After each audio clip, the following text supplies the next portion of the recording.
Hello everybody, this is Eli J. Brown / Brony, and welcome to another,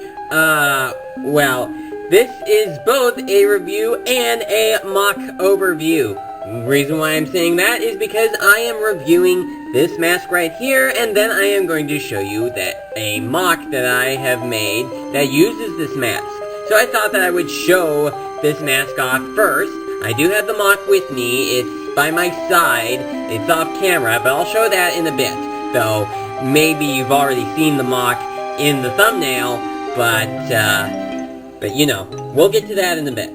So this is the Kanohi Kraahkan, the Mask of Shadow, from the first generation of Bionicle, the original generation that ran from 2001 to 2009. And this is called the Kanohi Kraahkan Movie Edition. And the reason why it is called that is because, well, it is made to look like the Mask of Shadow, the mask that Makuta wore in Generation 1. This is made to look like how the mask looked in the movie. And as you can see, it pretty much has the eyebrows at the top right there, and the mouth like that, just like what was shown in the movie. I also have the original Kraahkan, the original Mask of Shadow, and you can see a difference that each mask has. They do both look similar, but of course this one is the regular version of the Mask of Shadow, while this one is the movie edition, the way that it looked in Mask of Light. Though, now with the original mask, you could turn the mask right here and you get a different face, which is basically the default face of Makuta, the Makuta set that was released in 2003, and you had the option on what you could use, on how you could use the mask. I mean, the box suggests for you to use the mask like this, which would be kind of an unusual way of showing the mask, but turn it this way, and this is how the mask would look if it was worn by a Toa. Though, of course, Toa would not normally wear this mask, as they would find it immoral or something. I'm not quite sure how that is pronounced, really, or something. I'm sure it's moral. I used to say mortal, but I think it's moral. Don't quite understand how the word is being said, but I'm just telling you that. And, well, the movie edition also features that with the two faces. Like, here's the first face, which is how a Toa would wear it, and then the other way is how Makuta himself would wear it. Of course, he was later revealed to be called Makuta Pterodax, but, you know. And looking at the masks like this, they do have some similarity to them. I'm sorry if the camera is starting to get a bit blurry. It is to me as I am filming this. I don't know if it's happening to you, but I'm just saying it's happening to me, and I'm sorry if it is happening to you.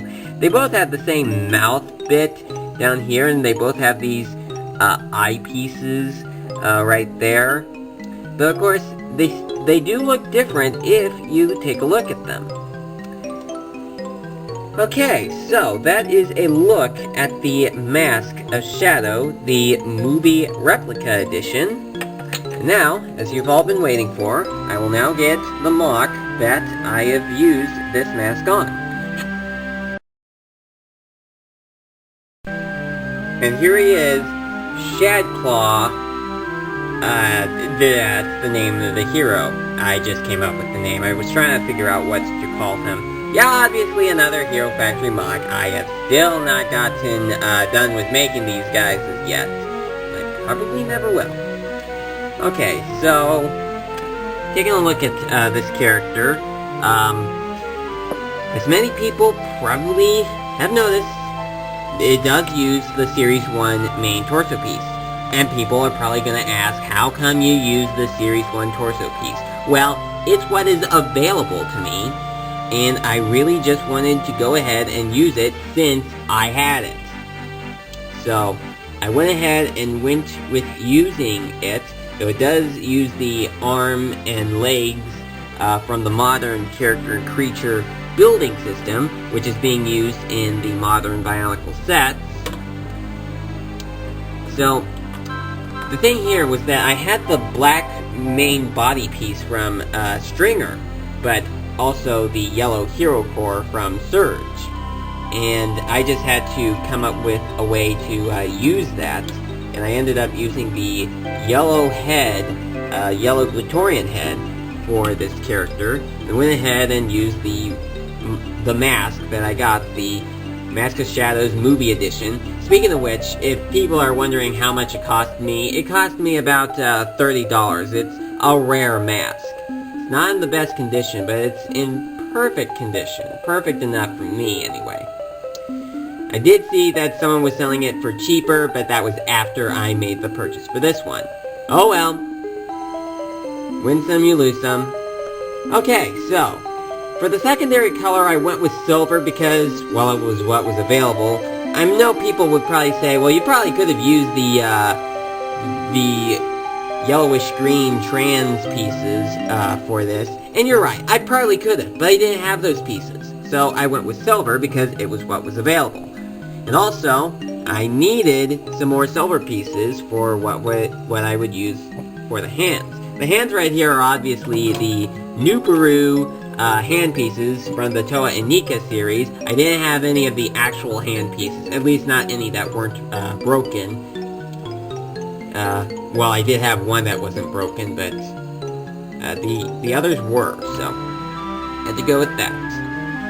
And I wanted to come up with a custom weapon.